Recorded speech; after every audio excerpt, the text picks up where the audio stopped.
It's one small step for man, one giant leap for mankind. Free at last! Free at last! Thank God Almighty!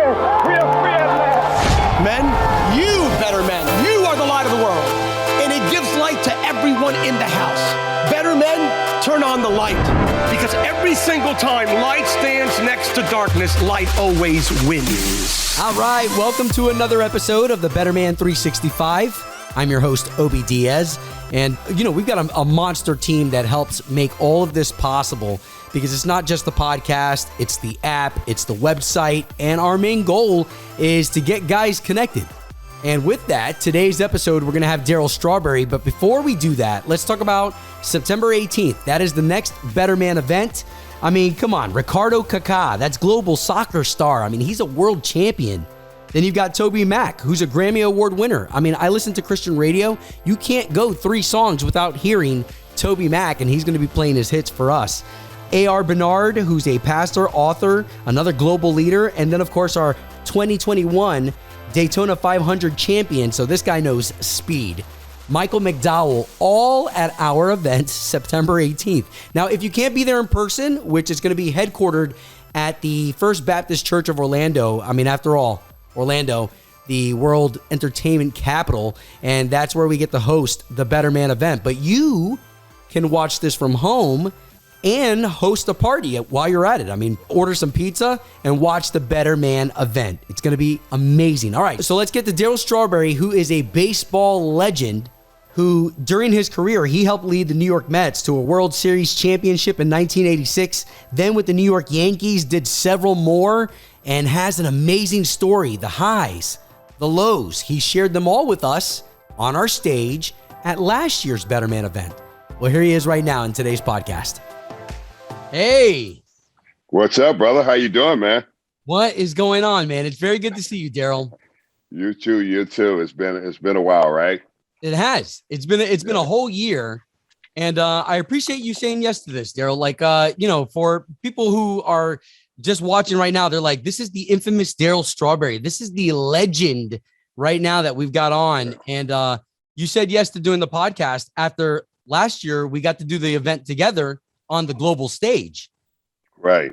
Well, it's so important, because that event is so important for men to be able to understand who we are and, and where we're going and with everything in our life. So I think it's important that we just continue to reach people. Yeah, well, I appreciate it. Where are you right now? What is that? Is that your house? My home, St. Louis.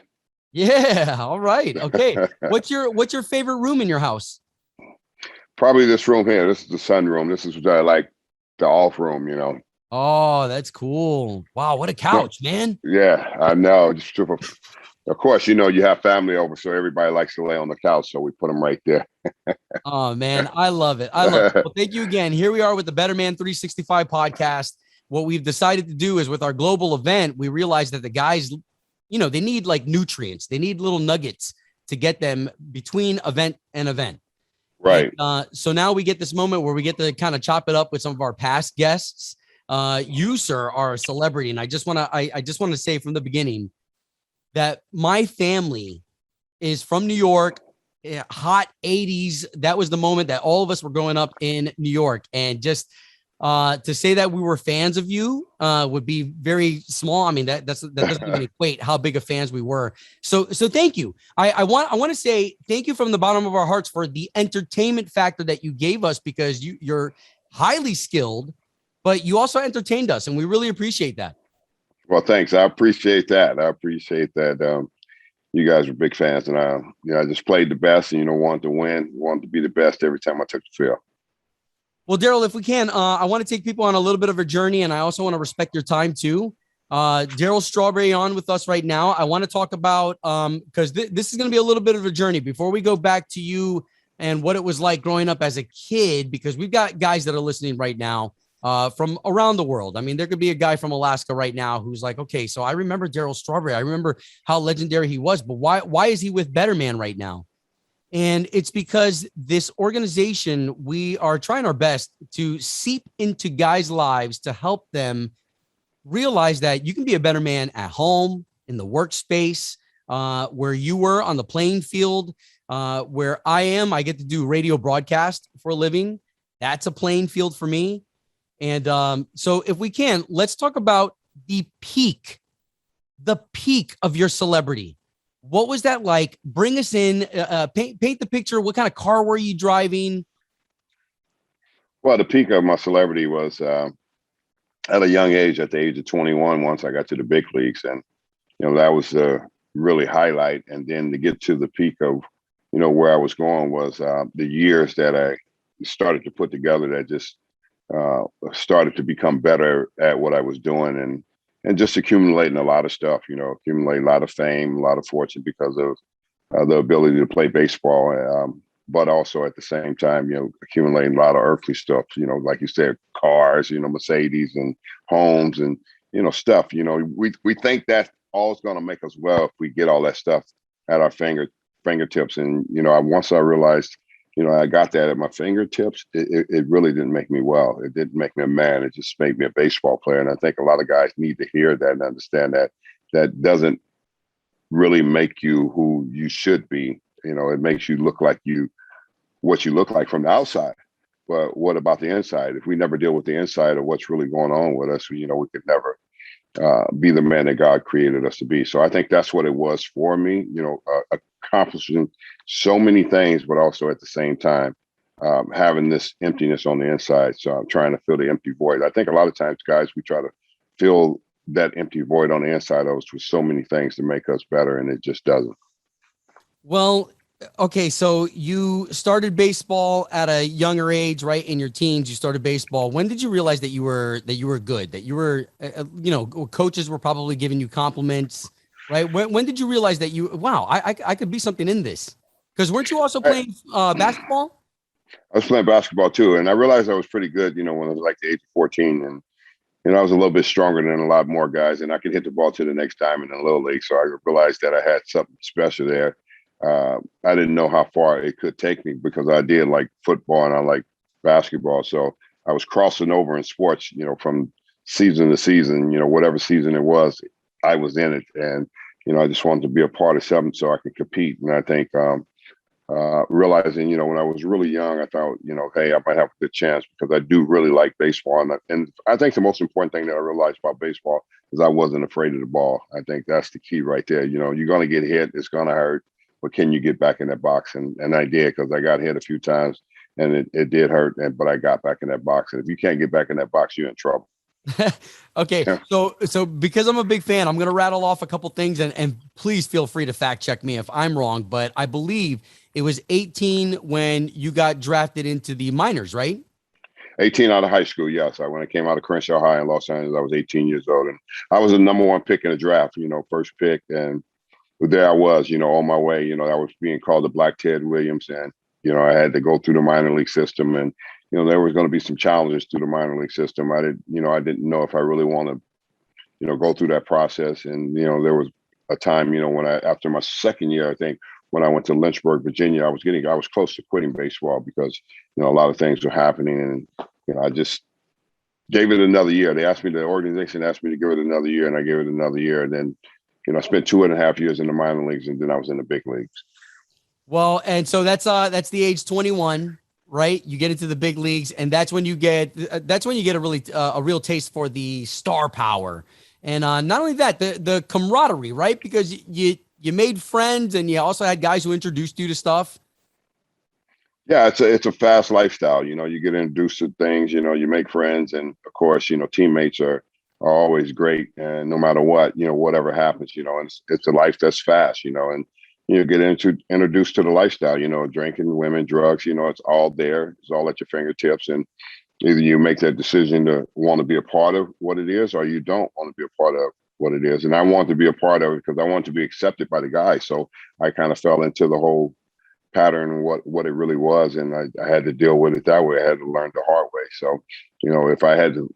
People always ask me if I look back at it, would I do it all over again? Probably not, because I wouldn't be the person I am today.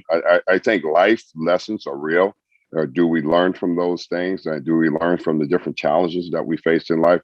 You can or you cannot. I think for me, all the life lessons that I had to go through, I learned a lot from it, and it made me a better man.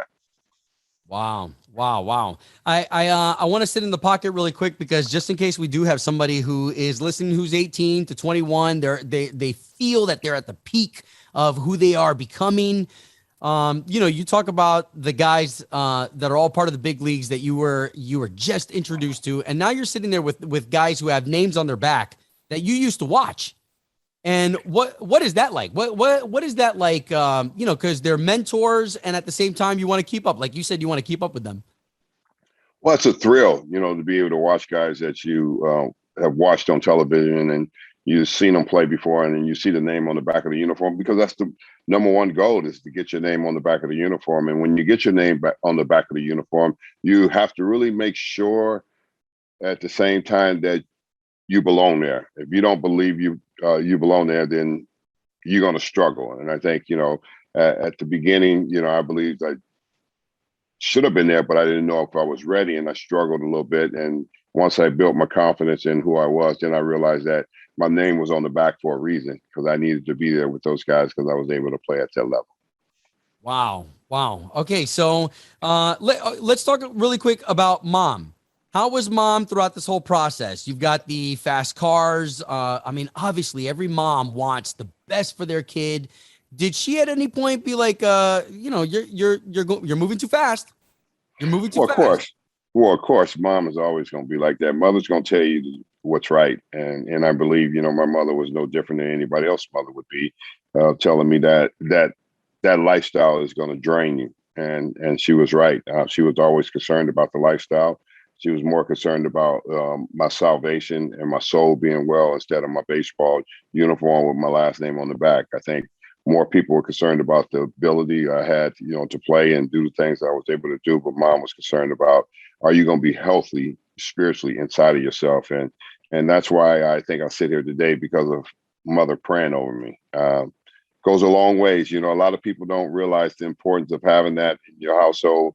And I had it in my household. And my mother was a very faithful woman, and she prayed for me, and she prayed me through. Just put it like that. My mother could pray you through a lifestyle that's full of dreams, full of great hopes and promises. And at the end of the day, there's going to be some trials and tribulations. And mama always know that the trials and tribulations are going to come. Well, to have a mom like that, that's sitting in the pocket, even when you don't know it, and just praying over you, the power that's there. Now, to the individual who's listening, who says, well, man, that's so great that Darryl Strawberry had that growing up. No wonder why he had the encouragement and whatnot. It wasn't always like that, right? That was one parent. You had another parent who wasn't there for you the way that mom. Well, my father, he was absent. So, he was never there. He was never a part of my life. So that was a real struggle, growing up as a young man. What do you learn from your mistakes? If you don't have a male figure there to tell you, never tell you the fact that you can pick your sins, but you can't pick your consequences. That those are the realities that are real. And I think a lot of times we never think the consequences are never coming, but they do come. You can keep doing the things that you're doing and having fun, you so-called having fun and living any kind of way. But at the end of the day, there's a price to be paid. And I didn't have that male figure in my life. I had a lot of coaches in my life that coached me into my greatness of believing in myself and knowing that, I can do it. But at the same time, there wasn't that male figure in the house that would just sit you down at the table and say, son, this is life. This is what can happen when you do certain things. And this is what will happen if you do not do the things that you need to be doing. Wow. You know what? You're speaking into a community right now. I kind of feel it, where if you can, do you have any words of encouragement for coaches? Because like what you said, there's a lot of times where there's a kid who's on the field or a guy who's part of a team, and that is the only male role model that they have who's giving them any words of encouragement. Yeah, for coaches, just be coaches, but also be a leader. Be a leader for young men who are playing on your teams and stuff like that, because you never know what their life is really like, off the field and everything. I think everybody knows what your life is on the field, but they don't know what your household is like off the field. And I think it's so important for coaches to be able to have that kind of inspiration to encourage them about not only their destiny or where they can go from being an athlete, but the destiny they can go from being a man. I think I think boys need that in their life. If they don't get that kind of affirmation in their life, they're going to follow whatever road they need to follow. And a lot of times, you end up following the wrong roads. Of course, like me, I went down a lot of the wrong roads. Yeah, I was very successful. Putting on the baseball uniform didn't make me a man. It made me a baseball player. And that's what guys need to understand. I didn't become a man until I met Jesus. When I met Jesus and got in the principles, that's when I became a man.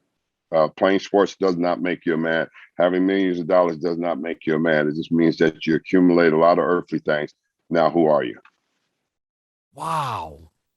That's so good. That's so good. I remember a story that you told about your brother and yourself one day just coming across your dad, and it was a story that probably could have went a different way, and you probably wouldn't have even been in this spot to be able to talk to us in this way. No question. It was a nightmare. My dad was a raging alcoholic, and he came home for the last time drunk again, and just loud and everything. And we woke up, and my older brother told him, just get out of here and leave us alone.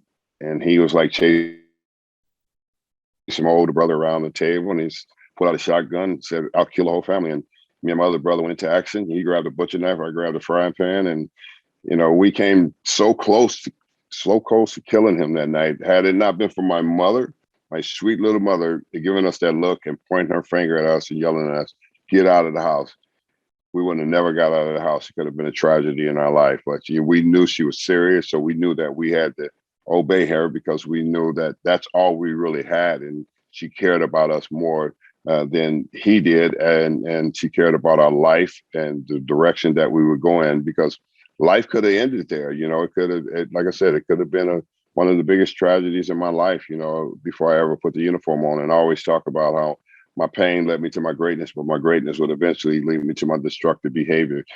Just because you put on the uniform and play professional sports doesn't mean you're well on the inside. And I think that's where it's so wrong in our society. We think a man should be well because of what he accomplished from an earthly standpoint.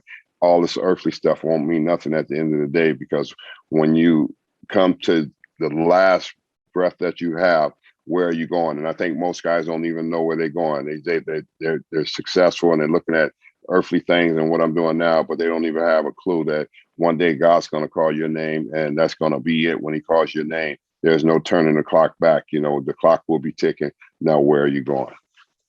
Wow. That's so rich. What's great is that your story, as you tell it, like I'm sitting here, I'm like, man, if I'm listening and I'm saying, well, you don't know what I've been through.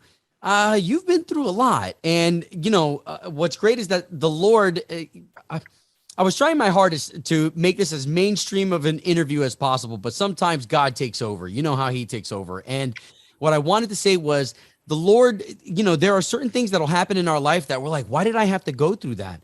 But Darryl, here you are on the other end of that, encouraging all the guys that are listening right now. Well, let's talk about where you are now, because now you don't play baseball anymore because you're playing for the Lord's team. And how did that switch up? Well, that's a really good question. And guys need to understand, we're not trying to thump them over the head with the Bible or anything. Right. It's just a life of lessons that you learn to live. And then you come into this place where you reach for something greater than yourself, which is the Lord.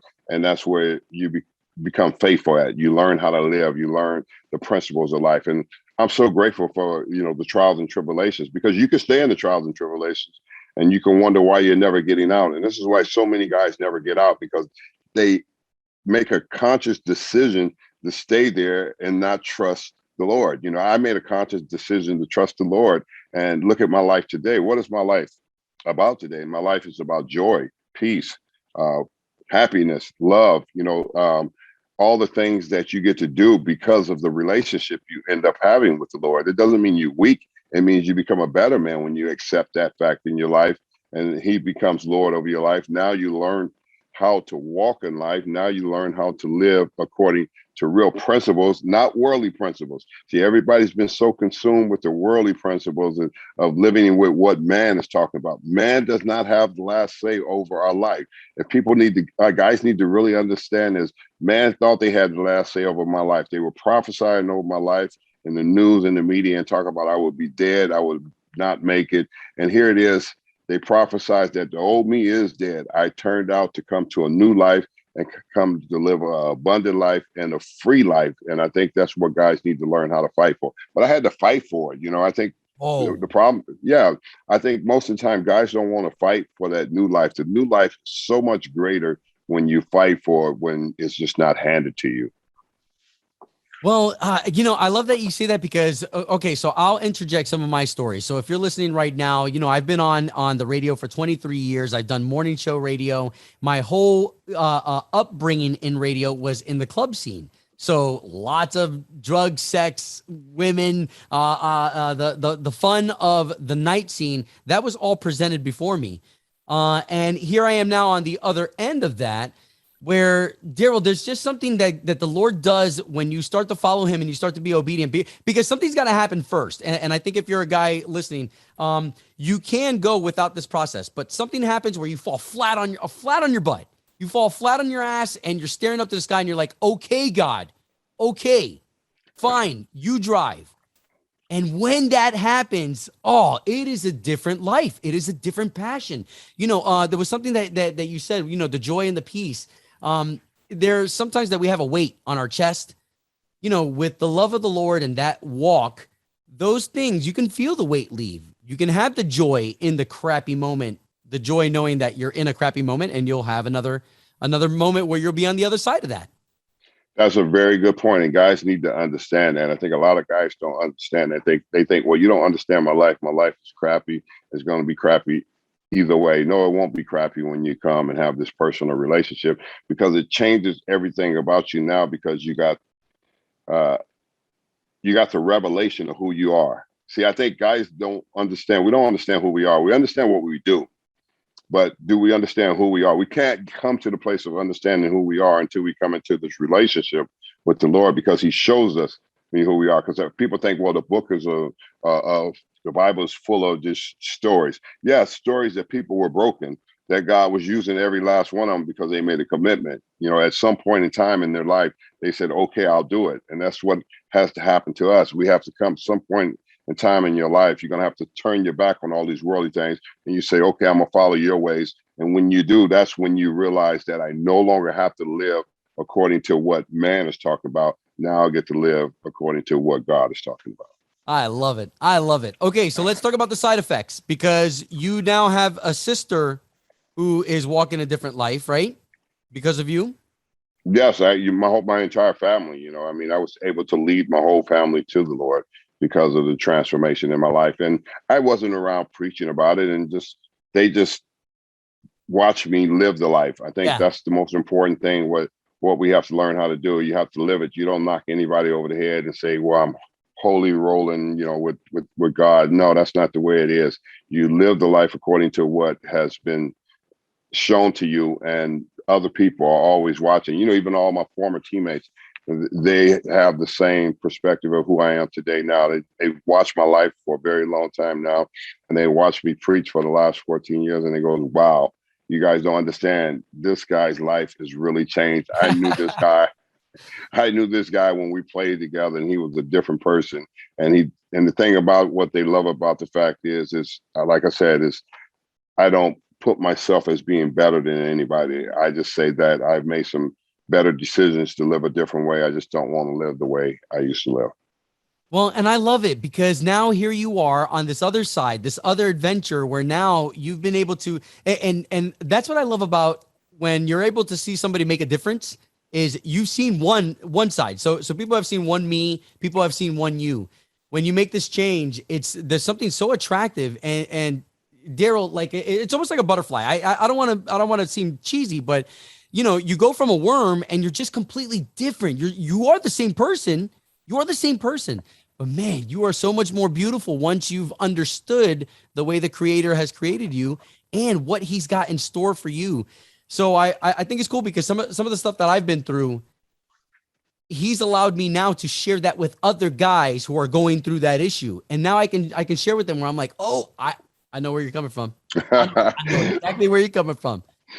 I know it's pretty powerful, when you're able to meet other guys and be able to share, your story with them. And so I've been there and done that. And they say, well, why are you so different? It's, well, because I live a different way. I live according to these principles. And how did you get to this place of living under these principles? Well, I had to be persistent and I had to surrender myself. And so if you don't come to a place of surrendering yourself, you can never get there. If you're not persistent to go after him and understand his principles and surrender yourself, you're never going to get there. And that's what has to happen. That means you're going to have a change of heart. You're going to have to change the sight of what you see and the way you do things and the way you talk. And I think a lot of guys don't like to give up all of that. But I tell you guys right now, I'm not missing none of it. It was all garbage anyway. So, compared to what you receive something totally different down inside of you. Like I said, it brings about a great joy and the right way of living. And at the end of the day, that's what we all really want, because we only get one shot at this game called life. You don't get another shot. You get one shot and you're going to go through to get to. You got to go through some things to get to. You got to face the storm. You cannot get past the storm. Either you're in a storm or a storm is coming or you coming out of a storm. So you got to figure out how to get through the storm because they're going to come. No matter how many times you go through the storm, you're going to have to be able to ride the storm and not go under the storm. You got to go through the storm. I love it. And how much better is it to hang with somebody who looks at the storm and says, well, come on, let's do this, than somebody who goes, oh no, oh God, we're going to be crushed. So I appreciate you saying that. Can we come full circle on your dad? Did you ever get to make amends with dad? Oh, no question about it. God had changed my life, and then God speaks to me one day to go speaking to my dad's life in the hospital, and he goes and tells me to go down there and see my father in the hospital while he was sick, and he directs me to repent to my dad. He says, "How dare you not forgive him, and I forgave you." So what am I saying? I'm saying he gave me grace. Why can't you give grace? See, this is a problem with so many guys that get stuck and they don't understand that the grace that the Lord had gave me, he extended me to go give it to my father so I could be used by him to lead him to the Lord. So I think a lot of guys, stay in that place where I'm not going to forgive him for what he did. Yes, I hated my dad, kept him out of my career, didn't get to see his grandkids, all that. But there it was. The Lord says, how dare you not forgive him? And I gave you the grace. So I learned a valuable lesson in that. And the lesson I learned in that was it's not about me. And I think a lot of times we think it's about us. It's what he wants to do through us that really counts. It's not about what we go through, because if he's brought us through it, he's going to use us to help somebody else to get through it. Well, and Darryl, how beautiful and how much of a privilege that the Almighty Creator, right, who's got all the planets perfectly placed where they need to be so they don't crash into each other, the perfect amount of gravity so this way we're not floating around on this planet, and he decided to use you as a tool. It's like he reaches into his favorite toolbox and says, Darryl, we're going at it again, and this time we're going after your dad. And I think that's great because there's somebody listening right now that they need to make amends. Yes. This conversation right now, it puts me in check with my dad, who we've got a beautiful relationship, but man, it makes me feel even more special that the Lord would allow us to have that relationship like you and your dad were able to make amends. I just think it's beautiful, man. I thank you for being an open book for us today. Yeah, man, I think it's so important that we just be an open book to people so we can see the reality of this life that we live here is not long, and that is short, and that is beautiful when we live it with God, because he has a beautiful plan. And when we understand his plan, it plays out in our life to make a difference in somebody else's life. Can you imagine that? He will use the broken pieces of my life or your life or somebody else's life to help somebody else get free. That's an incredible gift that you can't do that yourself. That has to come only from the Creator, the Lord Jesus Christ himself. Wow. And if you're afraid of God, if you're listening to us right now and you're like, man, they're throwing Lord God around a lot. He is so considerate. He is so considerate and he's so loving. And if you could take a chance, it'll be a love like no other. And Darryl, did you see who we've got set up for 2021 for our event coming up? No, I heard you got a good lineup there. Denzel Washington, I believe, is coming, huh? Mr. Denzel. Yeah, this is going to be the first time that he shares his testimony on this kind of a level. And we're just really excited. I mean, of course, that's a gentleman with one awesome reputation that we want to protect. And I think a lot of guys are going to watch this and be amazed. They should, and it's great that he's going to step on the platform and share his faith, because, what is faith? Faith is the substance of things hoped for, the evidence of things not seen. And if we don't tell people that we have faith, they'll never be able to know it. They'll just think we walk through this life and we have it all together. And all reality is we don't have it all together. It's the faith that comes about our life that keeps us in a great place to have the foundation that we have in our life. Yeah, man. Hey, I'm going to charge you with something. You're too good for me not to have on this show again. Okay. All right. It sounds good. I'll come back on your show. You know that, brother. It's always good to be with you.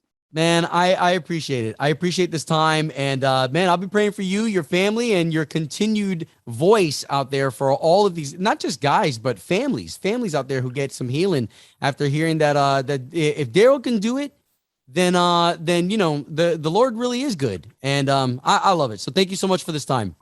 Well, thanks for having me. And just remember, to all those that are listening out there, it's a process. It's not an overnight miracle. He's not I Dream of Genie. He comes out of a poof like that. It's a process that you have to walk out in life, because you didn't get in this mess overnight. So you're not going to get out of it overnight. Awesome. Thank you for your time. All right. Thank you. All right, Darryl, before you hang up, let's do something really quick where we just kind of look at the camera and just give a thumbs up, so this way they could use it in the future for our little promotion thing. But we'll both look on the count of 3. Let's just look at the camera and both smile. 1, 2. Cool. Darryl, you're the man. I really got it. That. Yeah. Thanks. Anything you need from us, anything you need from the organization, I mean, feel free. We are at your call. All right. I appreciate it, brother. Thanks. Yep. You're the best, man. It's always good talking to you. Always. This year, we're bringing the Better Man event right into your home. Join us live September 18th, featuring Academy Award winner Denzel Washington, Brazilian soccer legend Ricardo Kaká, Grammy Award-winning artist Toby Mac, Daytona 500 winner Michael McDowell, and Reverend A.R. Bernard. A global simulcast event. Learn what it truly means to become a better man. Register online at bettermanevent.com.